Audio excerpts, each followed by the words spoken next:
series of Martin and Roman's Weekend Best. So good to be back. Yes, it is. Now, if you are thinking, aren't these guys usually on a Sunday? Don't worry, you haven't overslept and missed a whole day. This series has been upgraded and we've spread out across the whole weekend. So we'll be hanging out with you every Saturday and Sunday morning, doing our absolute best to entertain you with great guests, games, just a whole heap of fun. Right, so let's introduce you to the first studio guests. He's tall, he's handsome, he's exceptionally clever. In fact, it's everything Roman wishes he was. Isn't that right, Roman? It's Vick Edwards. Yeah, and the exceptionally talented presenter, podcaster, author and activist, but most importantly, a very good friend of mine. Please welcome Vick Hope, everyone. Now, the show hasn't just spread across the weekend, it's spread across the studio too, and we are now proud owners of a brand new kitchen. Oh, I love it. Oh, yes. An actual kitchen, yeah. So every Saturday, my dad and I will be learning new culinary skills and delicious recipes that you can make for Saturday suppers with the wonderful and perfect Shivi Ramoutar. Yes. Now, you've probably noticed the elephant in the room. Or should I say the elephant's foot in the room? Yeah, sorry. Have you seen Roman's boot? Yeah. Go on, Ro, just tell them how you did it. So it was bear wrestling. Myself and the bear went at it. No, I'm joking. It's football. Yeah, third game in to football. Terrible. Didn't like it. Although, to be fair, it's brought me all the colours of the rainbow, as you can probably see. Oh! Lovely colours. Wonderful colours. And let's see the other side. Oh! Yeah. It's not the bruises everyone's doing that to, it's the toe jam. I know. And the cloud is back as well. Yeah. A little bit of an upgrade. Honestly. Isn't that right, Cloud? Morning, Roman. Good morning, Martin. Oh, yeah, OK, yeah, see exactly where it's going. Yeah, I know. The cloud's got a voice and it loves my dad as well. As always, the cloud will be providing us with content throughout the show, and it's kicking off the series with a brand new music question. So, Cloud, what's your question? What was number one on this day back in 1990? OK, what was number one on this day, April 17th, 1990? Wow, that's hard. Rick, I'm going to come to you first. OK. Is that Robin Hood, Prince of Thieves era? OK, Bryan Adams. Yeah, I'm going Bryan Adams. You'll go Bryan Adams. All right, Vic? The only thing that keeps coming to my head is Free From Desire. By Gala? Yeah. I think that's later, Do you but think it's that's a tune. later? I mean, that'll be coming out at the Euros, let me tell you. It just feels right. I feel it in my waters, but it's probably a little bit too late, I think it's a bit late, but I still want to hear it. Yeah. On the off chance we get a little listen. Yeah, on the off chance. Yeah. Dad, what about you? Well, 1990, big year for me, because I always like to place myself where I was at that point, you know, to remember these things. And 1990 was the year that Spandau... There we go, people! It's only been 2 minutes and he's mentioned Spandau Ballet! I'm annoyed because I had 7 minutes. You had 7 minutes? I had 7 minutes. How long did you have, Vic? I didn't even know it was a band called Spandau Ballet. So is this it? Were you taking bets? Sorry, carry on. I was. Yeah, carry on. All right, so my band... Yeah. Oh, yeah. Right, we had this record out called Crashed Into Love, and everybody across the board was loving it. We were showing it to the radio, they loved it, and we thought we were going to be in competition with Sinead O'Connor with Nothing Compares to You. We were going to be fighting for number one. So that's how I remember. My record is Sinead O'Connor. OK, so where did your record end up? Got to number 95. 95. Yeah, it was the last record. Top 100. Top 100! Yeah. We'll take it. Now, the answer is actually, no one got it, Madonna with Vogue. Oh. Yeah. Now, obviously, the video for Vogue is famous for its dance move. Vic, you're a mover. You're always going to be known as a mover. I've seen you on... I've seen you on nights out, and it seems like ages ago now, just even thinking about a night out. What is your go-to dance move on a night out? Oh, yes. It's called Bogle. And you just got to really feel yourself. Yeah. Just let that roll through your body, and then you put your 2 fingers up, and you just go with it. Yeah. All right, all right, cool. There you go. Rick, listen, it's always great to have you back on this show. River Hunters, second series, congratulations. Thank you. It's a brilliant show. I mean, I love any show that they take you on a journey where you find treasure. I love that. And it's every schoolboy's dream, isn't it? Finding treasure. It's quite fun. It is quite fun. And it's nice doing a second series when you kind of, like, you know what you're doing. In the first series, you're like, I don't really know if this is going to work or people are going to like it. But we did the first series, people enjoyed it. Second series, I absolutely loved it. And we're just in rivers, just fishing around with our detectors, looking for treasure. And every now and again, I find some. I'm not brilliant at it, I'm happy to admit that. But my little mate, Bo, who's an eccentric little American man, does it the whole time. He's amazing at it, and his enthusiasm really kind of takes you along anyway. See, he is great at it. Yeah. But I'm looking on the show's website, right, and it says, it describes Bo as a river detectorist with over 30 years' experience. So that's fair enough. Yeah. You know, he's really good, isn't it?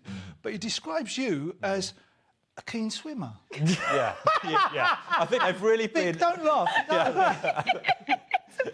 He's a keen swimmer. Oh, we met. Perfect. River discovery. They're really grubbing around for something to say. Yeah, I just thought it was something you need to have a word about. Why have Once they won a given swimming this gala. man a job? That's what they're thinking.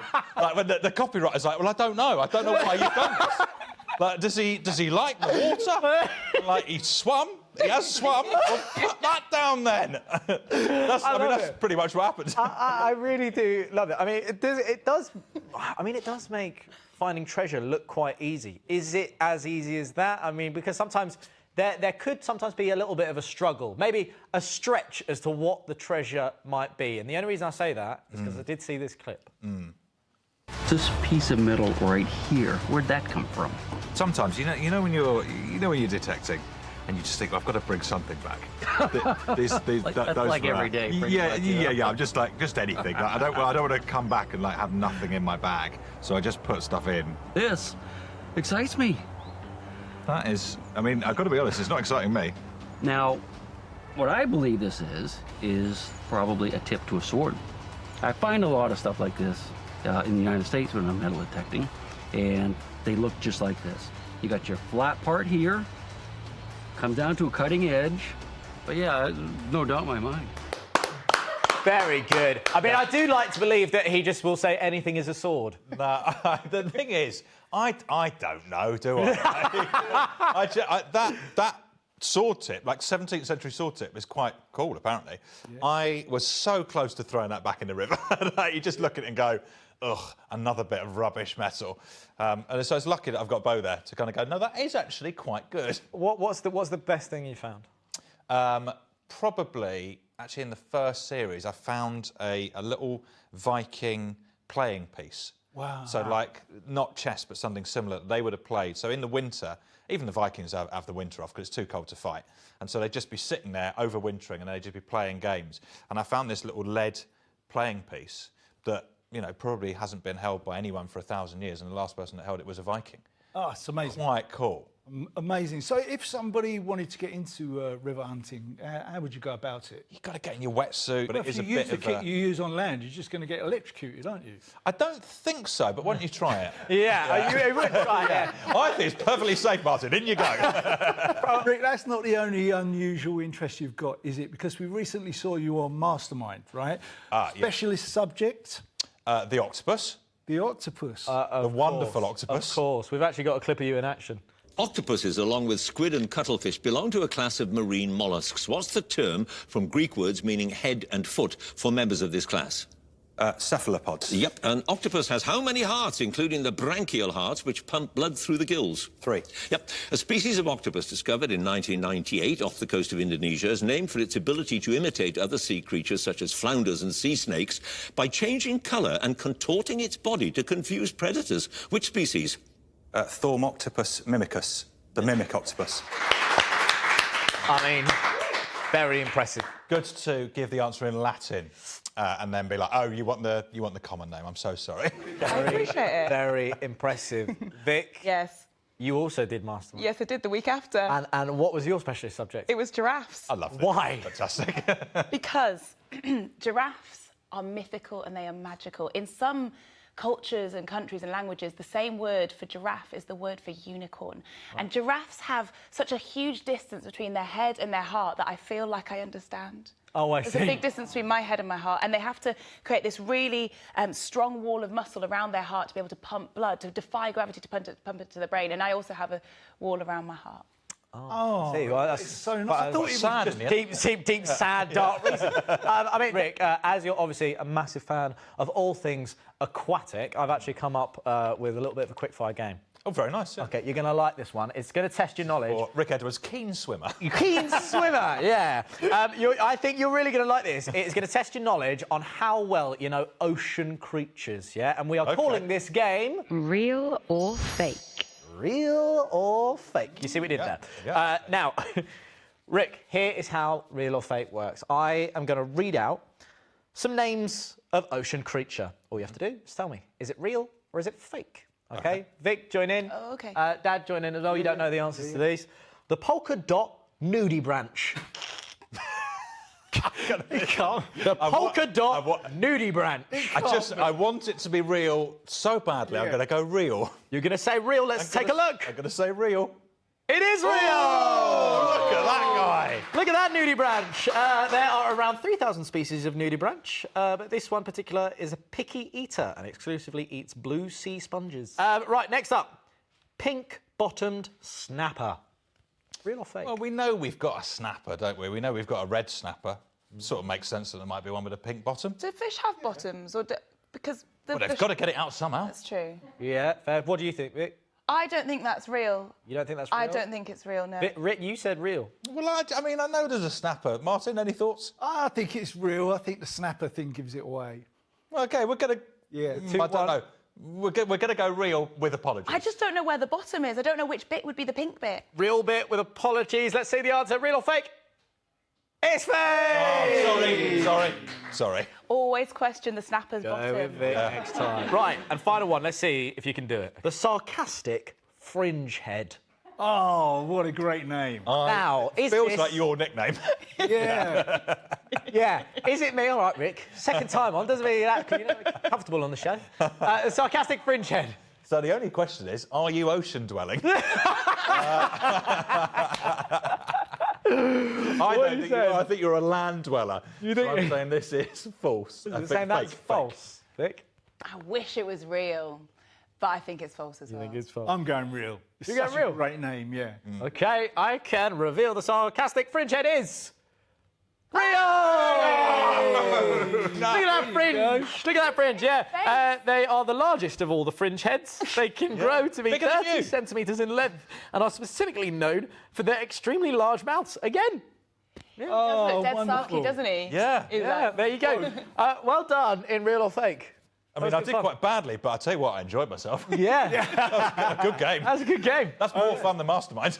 Rick, always a pleasure to have you here on the show. And you can see Rick in action in River Hunters, 9 p.m. Monday on Sky History. Time for a quick break, but when we come back, the brilliant Vick Hope will be telling us all about her brand new podcast. You won't want to miss out. See you in a bit. See you in a bit.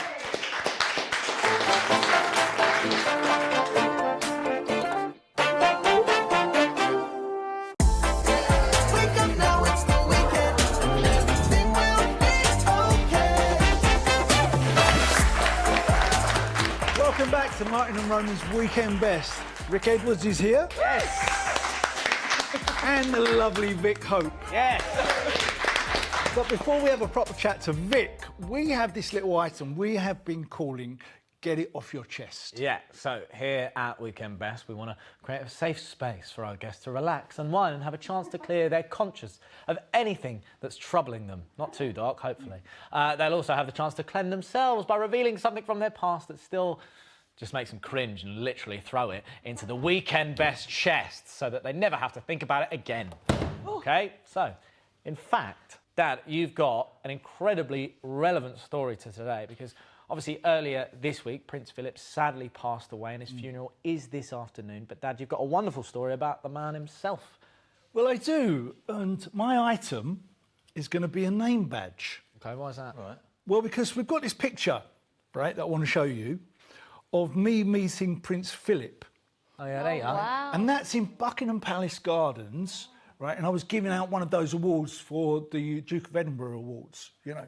And I'm looking into his eyes, and he looked at me and he goes, "You silly man, you haven't got a name badge on." Yeah. He did. And I didn't know what to say after that. I was completely flustered, and I just said, "Thanks for coming." Yeah. I mean, it was his gig. You should have said neither of you. Very good. He told me off. In it goes. There you go. That is off your chest. Yeah. Now, what have we got next? Rick, this is yours. Oh, yeah. A picture. Of Julia Roberts. Yes, yeah. So this is quite a long time ago. I was doing some junket interviews in a hotel in Mexico, and it was amazing, and it was sort of the best fun I've ever had. So you'd occasionally sort of have to interview a famous person, but most of the time you're just messing about in the pool. It was like the best job. Yeah. And I was enjoying myself in the pool so much that I forgot that I was supposed to be interviewing Julia Roberts, and the producer like comes rushing out. And like I'm in the pool, like playing sort of like beach ball golf or something, and it's like you're supposed to be interviewing Julia Roberts right now, and I'm like, oh. No, that is unfortunate. And so I leg it out, and I put I sort of dry myself off, put a shirt on, but I'm just in my dripping swimming shorts. And so I go in, and because I'm late, she's obviously ordered a fruit plate, and the fruit plate arrives just before I get there.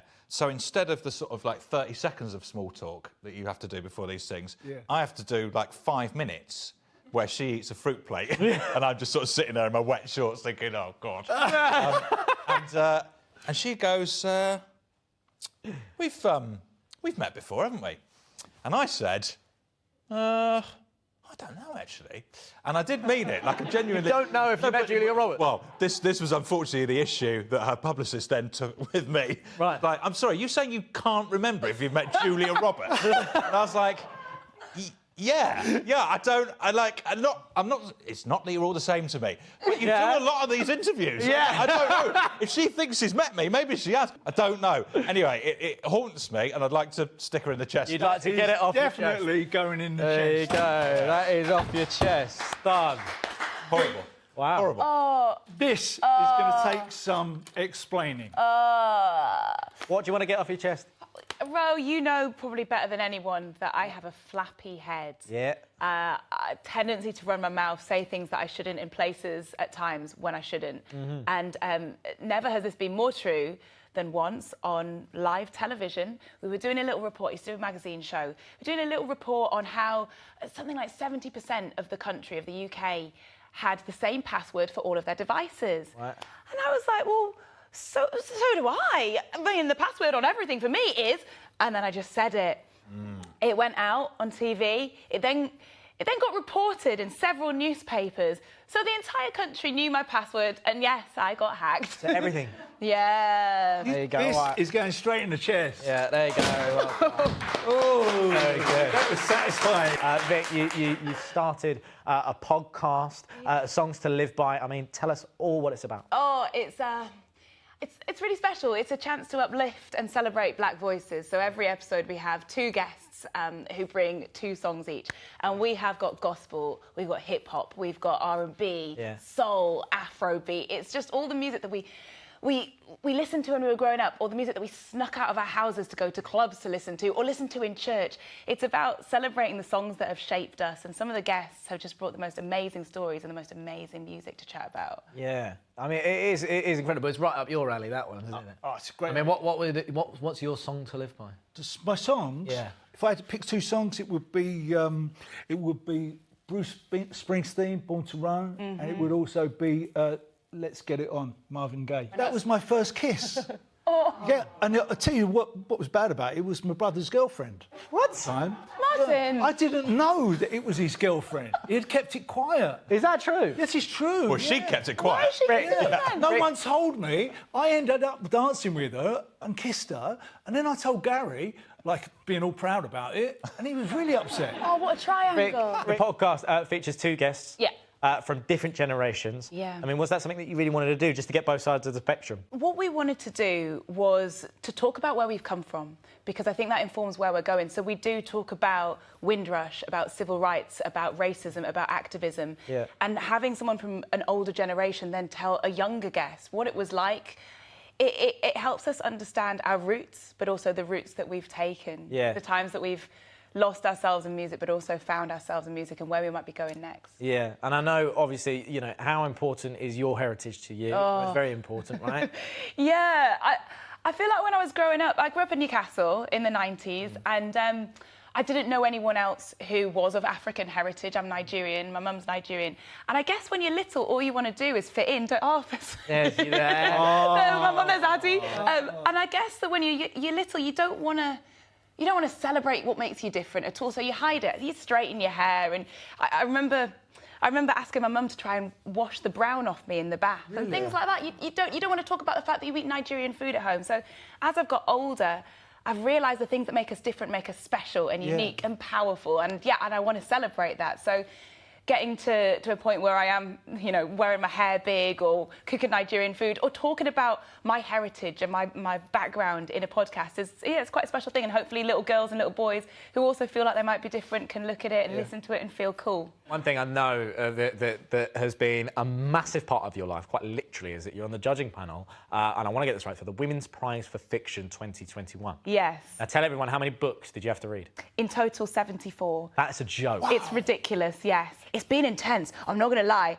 I've gone delirious. Yeah. But there's books all over my flat. There's Post-it notes that say really cliched things like sumptuous prose and destroyed and restored me, like everywhere. Yeah. But it's been amazing because we've been isolated. We've been in our four walls. So to have the chance to escape to 74 different worlds is actually pretty special. That's amazing. But if that wasn't enough, you've also been doing life hacks on the radio. Yeah. How's that going? It's good. So Life Hacks is a show on BBC Radio 1 where we deal with issues affecting young people. Everything from mental health and grief to jobs and money to sex and relationships. And it's a community. So I used to listen when I was growing up. It used to be called Sunday Surgery.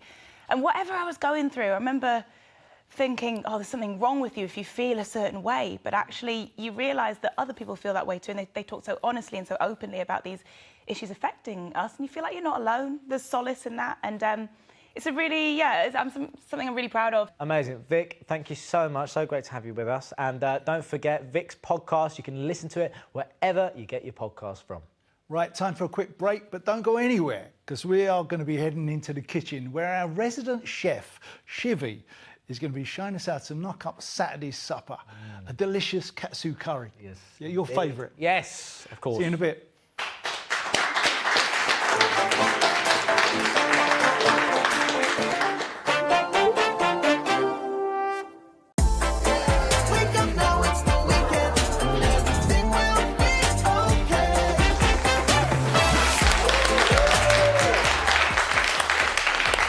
Welcome back to Martin and Roman's Weekend Best. Yes, as you can see, we're in our lovely new Weekend Best kitchen. And with our lovely new resident chef, Shivi Ramoutar. Yes. Now, she's not only going to help me and my dad with our cooking skills, she's going to show us a simple Saturday supper. Easy for you to say, that you can make at home. Now, Shivi, welcome to the Weekend Best family. I'm so thrilled to be here. This is wonderful. It makes a break from being with my kids. Oh, well, listen, Shivi, each week, Dad and I are going to take it in turns to cook with you. But I thought he should go first for several reasons. Well, because of your leg? Well, my leg for one, and then also because you actually made this, which is your attempt at a simple pizza. Which, I'm not going to lie, it looks like lava. Oh, no. Wow. I mean, wait a minute, let me explain. I made the pizza, and the pizza was a little bit too big. So rather than just cut a piece off, I just thought I'd push it in, because I was hungry. And it landed on the fire at the back, and it just got burnt to pieces. But let me tell you something, there was a little bit of the pizza in the corner that tasted quite nice. Oh, a bit in the corner, right? Okay. Honestly, when my mum sent me the photo, I thought they'd gone to Mount Etna. On that note, what is our first recipe? We have a killer katsu curry. Ooh, your favourite. Yes. Oh, Shivi's katsu curry. Yeah, I love that. Very nice. Should we get cooking? Sure. Let's do it. So we're going to start with a really simple rice. So the key and the clue, the tip is whatever volume you've measured of rice, you put it into a measuring jug and you double the amount of water. So it's 1 rice to 2 water. Okay. And that will guarantee fluffy rice every single time. Great. All right, so pop your pan on a low heat. Did you have to put in the rice in first? She's not got Wait, Martin. Low. Putting it on 3. Low heat. Yeah, that's good. A little splash of oil in the pan. And then we're going to add our rice. And this coats the rice to stop it from sticking together and becoming clumpy. Oh, that's where you get the little clumpy trick. rice. Yes, That is the yes. worst thing. I mean, And then we add our water. Give it a stir. Add our water. Touch of seasoning. What I like, Martin, clean mind, clean kitchen. So as we keep going, you're just going to tidy things away. So get rid of that. All right, so now our I've rice. never seen my dad clean up like this. Oh, Really nice. I'm massively big on tidying up, so I want a tidy space, Martin. You wait. He is the messiest kid that you'll ever come I don't know what you're across. talking about. I don't know what you're talking about. Oh, well, we're going to find out next week, aren't we? But right now, Martin, it's you I'm watching. All right, so rice. So we've just bunged our rice onto a high heat. We're going to bring it up to the boil, and then we're going to reduce it to simmer. To like about a 4 or a 3, or half, you know, or low on a gas if you're using gas hob. And then we're going to pop the lid on, Yep. and we're going to forget about it. That is it. That's it. That's your secret to the rice. What rice? Yeah, exactly. What rice? In 10 or 15 minutes, that's going to be absolutely bang perfect. All right, now we've done that. Let's move to this side of the station. We've got our bread, wrong side. Wrong side. Martin, come. Crikey. I feel like I'm homeschooling all over again. Also, at the same time, right or left doesn't work All right. either. I'll just go this say, way. move. What about to the left, to the left? Yeah, If you're going to say yeah. the chicken, come to the chicken, I know where you are. Sorry, OK, come to the chicken. Well, you'd be down a farm, down the road. Shall I carry on, guys? Yeah, sorry. Sorry. This is the katsu part of the curry. This is also a really good way to make chicken nuggets, fish goujons. Oh, yeah. Do loads, bung it in your freezer. It doesn't have to be for the curry, it can be for anything. Wicked. Now, do you ever bread stuff? Yeah, sometimes. All right. Do you end up with big, claggy Mickey Mouse hands at the end of it? Yeah, of course. I'm going to show you a trick then, OK? We've washed our hands before we started, so we have one dry hand. Hello, dry hand. Hello, wet hand. Dry, wet. All right, we're going to go dry with the chicken breast. Yep. Into the seasoned flour. It has salt and pepper in it. You can go fancy and add chili and whatnot, but we're going to keep it simple. Then, dry hand pops the chicken into our egg wash. Yep. Now we're going to take our dry hand. That's your right hand. Yeah, that one. Yeah, that one. Yeah, and I'm going to turn it over. Wet hand, yep. We're going to turn it over. Yeah, how are we doing? Then we're going to pick up the chicken breast with that wet hand, and it goes into our breadcrumbs. In that one. Dry hand steps in. Ah, you touched it! Come on, man! It's really difficult, bro. It's not difficult, man. It is not difficult, Martin. No, Come on. Okay. Dry hand, left. Oh my gosh. Now you got clag hand. But they're both claggy. No, they're not. That one hasn't got. Come on, Martin. Yeah, good. Yeah, that's it. Well done. We're not crumbing your hands, okay? And Don't touch it! onto the baking tray. I've got to wash my hands. All right, we are dealing with chicken, so touch the chicken station, but don't touch anything else because it's raw chicken, yeah? Yeah. I'm going to go through it one more time. Hand. Dry hand, Dry hand. wet hand. Put them in the air if it confuses Put them you. in the air. Dry hand. One hand for the flour and the breadcrumbs. And Right, one hand here. Yep, other hand now as you go into the egg wash. Yeah. Yes, yeah. Go on, we'll deal Egg with that. wash. There it is, Yep. yeah. You spin with that hand. Yeah. Then lift it up from that hand. Yeah. Into Put the it breadcrumbs. Into the bread. Yeah, Other now hand, use your other hand. other Now hand. use your other hand. Now keep that. Yeah! Okay, great. I've got it. Yeah. Right. While you're faffing about with that, I'm going to wash my hands. I've got. Perfect. Oh, you've got a whole breast there. It's a Yeah. great system. It's a great Shiv, system. I want to ask, how did you get into cooking? Oh, do you know what? I used to have a job working as a lawyer, which wasn't really great for me. Okay. And then I turned to food, and then I realised I love cooking. I love feeding. I'm a big feeder, as you will find out. And yeah, it just went from that. Just creating own recipes. And into the oven this goes. Can I just add, if you're cooking for veggies, what you can do is put aubergine, courgette, mushroom, and you can do the same process with vegetables. Nothing. Yep. I tell you what, I bet the aubergine is really nice. It's delicious. Yeah. And you can't tell it's a vegetable when you cover it in katsu sauce. How do we make the sauce? So the sauce, now this is the moneymaker, right? But look how easy it is. These are things you're guaranteed to have in your cupboard. Carrot, onion, garlic, curry powder, peanut butter, honey and soy. And that is it. All right, so I'm going to talk about knife skills now. So take your chef's knife, the pointy one. Yep. We're going to get rid of the top of the carrot. Yeah, and can I just say, before you start chopping, keep your fingers claw. Yeah? Yeah. And let's see how you're holding your... If you can try to, Martin, hold it like that. Try not to put your... Oh, okay. You know, it's just a bit safer. Do you not peel the carrot? No, why would we peel a carrot? At home, in my... Oh, my mum's not going to like that. His mum and me had these terrible arguments about whether or not you should peel a carrot. Okay.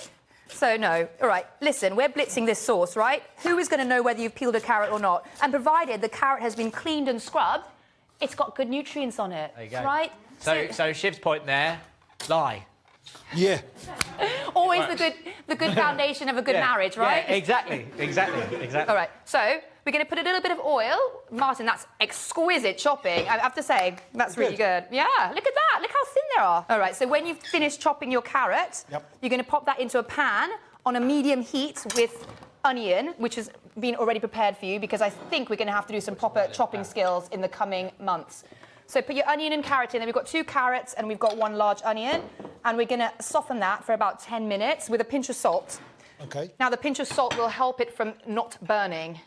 It's going to release some moisture. And I think that's as scientific as I get, so it'll stop it from burning. So hang on. So the salt does what? So you put salt in with the veggies and what? Yes. And it releases the water from the vegetables and should help it to stop burning. That's always my thing. Whenever I cook onions, they go round. Like they always say, oh yeah, make the onions, saute the onions, and they always just go black. Yeah. So add a bit of salt. Obviously, don't leave them on the hob for like an hour and expect them to not burn. Do you know what though? You cook at such a lower heat than I would. You know, if that was me, I would just bang it up to number 10, and then turn it down when it needs turning down. And then what is the end result then, Martin? It gets burnt. There you go. There you go. Try it my way. All right, so imagine this has been simmering away and softening for 10 minutes. Next, we go in with the garlic and the curry powder. So take our chef's knife again and look at my... We're going to simply smash it. Like that. I told you it's entry level. Smash. We'll be dicing garlic in a few weeks' time. But for the moment, just smash it. And then 2 tablespoons of curry powder. That's looking great. Oh, no, Martin, don't chop it. That's the point. OK, got you. Just smash it. Smash it, throw it in. Because I love if there's big bits of garlic in anything that I have, because it kind of, you get that garlic come through. I love that. But you realise we're blitzing this, right? Yeah, yeah. There will be no... If there's a big bit of garlic, you've done the wrong thing. Yeah, of course I realise that. All right, so throw in your curry powder, 2 heaped tablespoons. Yep. Now, I use mild because otherwise it ends up making my children cry. But if you love heat, and I hear that heat is loved by Roman, use hot curry powder. You love this it, is mild. Honestly, anything hot, I'm there. All right, I'm going to bring my hot chilli sauce for you next week then. Oh, not too hot. Oh, it's hot. It's hot. It's really hot. Just add a little bit. Instantly regretting saying that. Great. So you're getting that lovely, lovely aromas coming in. Beautiful smells from the garlic and the curry powder there. Yep. He's doing that thing. He's doing that thing. You know when he looks at you, he's going. He's not hearing what he's saying. I am. I'm just thinking, it's just that whenever I smell this, it reminds me of home. Oh, that's lovely. I use curry powder so much. Everything, yeah. Oh, OK, brilliant. So I've got my brief for the next few months. Yeah. Curry powder cheesecake, curry Welcome patties. to the curry show. And then we're going to add stock. Yep. So this is chicken stock, and obviously if you've used vegetables instead of chicken, you can use vegetable stock. And then let's tidy our kitchen away, pop that away, give that a stir. Now, what we do normally... You don't have to say this. You don't have to say it. I have to say What's happened? I have to say it. You don't. I do. I have to say it. She needs to know. I'm really nervous. What has happened? My dad ain't had his pan on for the last 10 minutes. Oh, my God. Put your pan on, you idiot. When did you realise? When I put the stock in. You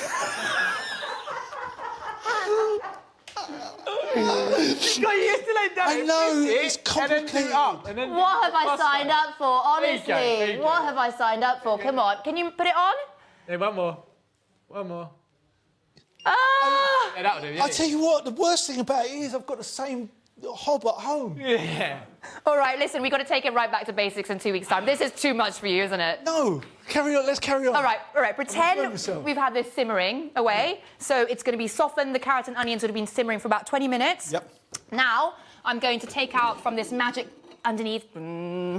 Oh, wow. Yeah. We will blend it with a hand blitzer. Don't worry, because we're not actually going to do it, Martin. We're going to pretend, because it's too noisy early morning. Yeah, you can use a stick blender. You can also put it into a freestanding blender. And I'll get one of them in a few years or something. Yeah. Years time. Maybe about 10 years, judging by how it's going. OK? Yeah. And then, if you can swap your pan over, Martin, we should end up with something that looks like Ta-da! Beautiful, beauteous brown. That looks amazing. Oh, you've done a good job there, Dad. Yeah. You've done a real good job.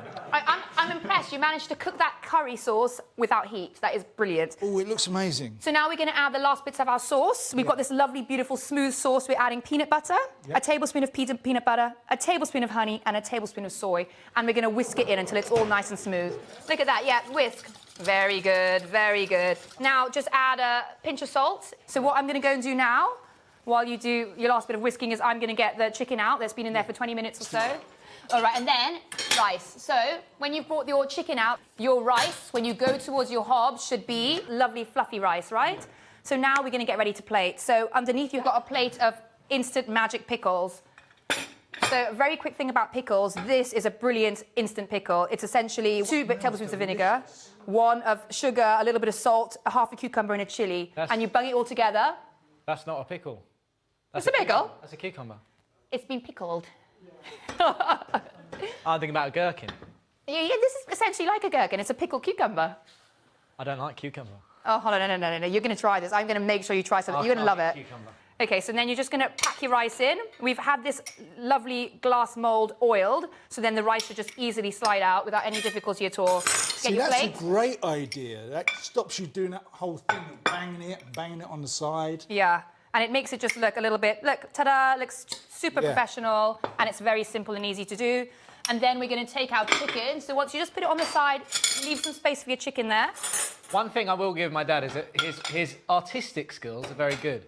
Ah. So little master chef in the making. I'm expecting top for appearance. So then grab one of your chicken breasts. So we're going to just slice our chicken, and we're trying not to make it too thin because the crumbing will come off. So just, you know, decent.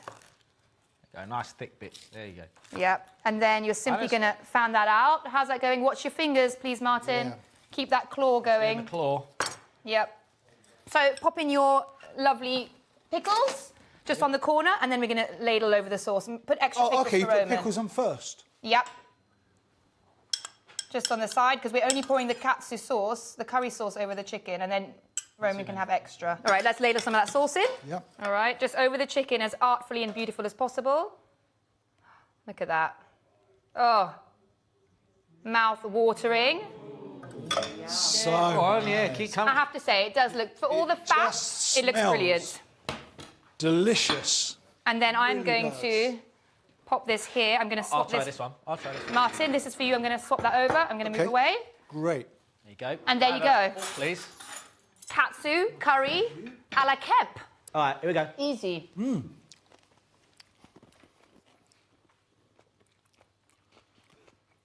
What's in the cucumber? The cucumber is 2 tablespoons of vinegar, 1 tablespoon of caster sugar, a bit of seasoning, half a cucumber and a chilli, and it's instantly ready. That is the first time I've ever enjoyed cucumber. That's wonderful. Yes. And I'm not doing the telly thing of, good. Go on. No, that's really, really good. You're going to love your veg, I promise you. It is very, very good. My mum will be very impressed. Shivi, thank you so much for our first cooking lesson. And you're going to be with us every week, right? Yeah. Yes. Every Saturday. Nervous. Yes. Next week, Roman is going to be wearing the pinny. Yeah. And I am going to bring in mums for you to wear. Oh, well, that's not exactly fair. You got a nice, like, black, cool one. That's fine. All right, fine. Do you know what? Instead of my mum's, I genuinely, I will wear anything other than my mum's. So if you want to send in an idea as to what pinny I should wear, email us and we'll see what you can think of. But honestly, look, if you want to make Shivi's katsu curry, head over to itv.com/food for the recipe. Shivi, thank you so much. You are welcome. It is delicious. Right, time for a break, but stay exactly where you are as we're about to reveal our very first Weekend Best VIP. Plus, you'll be getting a delivery of top telly and film recommendations. We'll see you in a flash.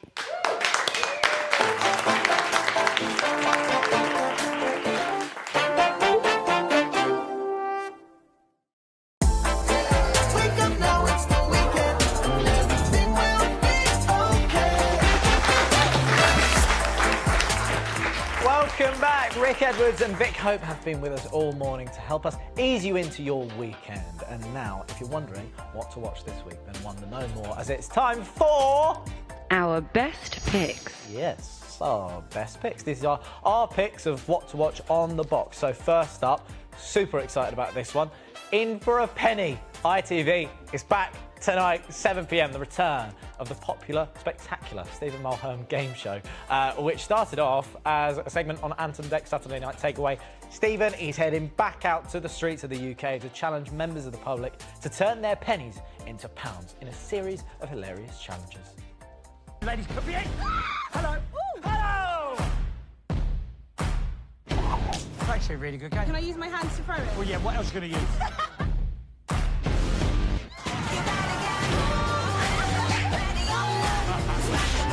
Close your legs, ma'am. Are you actually putting this in? Yeah, this will definitely make it.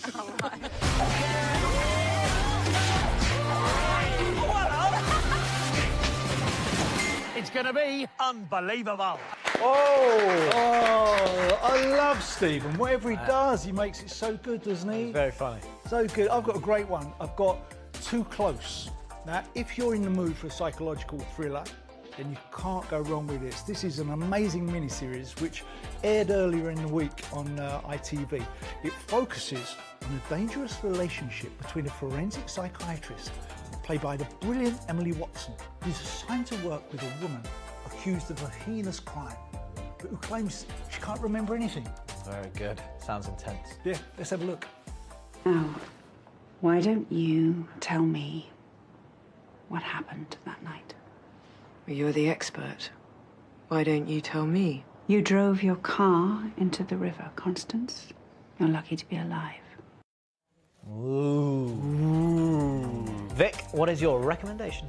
So the BAFTAs were the other night, and there was one flick that won a couple called Promising Young Woman, Yeah. which stars Carey Mulligan. It's going to be actually on TV. It's going straight to TV instead of the cinema, and it looks pretty sick. Yeah, it's amazing. Let's take a look. Oh. Fantastic. Rick, you've seen it as well. I've seen it. It's very good. Very funny, very stylish. Well, what exactly, in a nutshell, how would you sum it up? OK, so it is a lady who is trying to wreak revenge on sort of all boys and one specific boy, and it gets quite dark.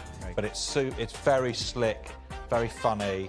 Yeah, you'll love it, I think. So that is on Sky Cinema. Some very good recommendations there. Thank you very much. Now, we actually have saved the best till last. No offence, Rick. Excuse me? Sorry. It's time to meet our very first Weekend Best VIP. That is a very interesting person. We're bringing you some very special people from around the world who have what can only be described as unique and intriguing skill sets. Now, today's VIP took the idea of flexible working to a whole new level. Introducing contortionist Roxy Cabbylook. Roxy! Hello! Oh, absolutely amazing. Roxy, firstly, how old are you? I'm 13 years old. 13 years old. And how long have you been doing contortionism? About 3 years. 3 years now. And when did you realise that you could do what it is that you're doing? Well, I used to do rhythmic gymnastics and my coach stretch us, and other people would find it painful, and I found it really easy. So I kind of realised I was flexible. And you know what I'm really interested is the first time you showed it to your mum and dad. What did they say? Did they freak out? Well, I think my dad was even more freaked out than my mum, because my mum was always watching me do normal gymnastics. And then I granddad my grandma for the first time, and they literally were so scared they didn't let me do it without my mum being there, because they thought I'd break a bone. I mean, I don't want to scare your parents and your grandma, but what is the hardest thing that you can do now? I can shave, probably a radical back bend or a triple fold. Yeah. Oh my God! Keeps going. Wow!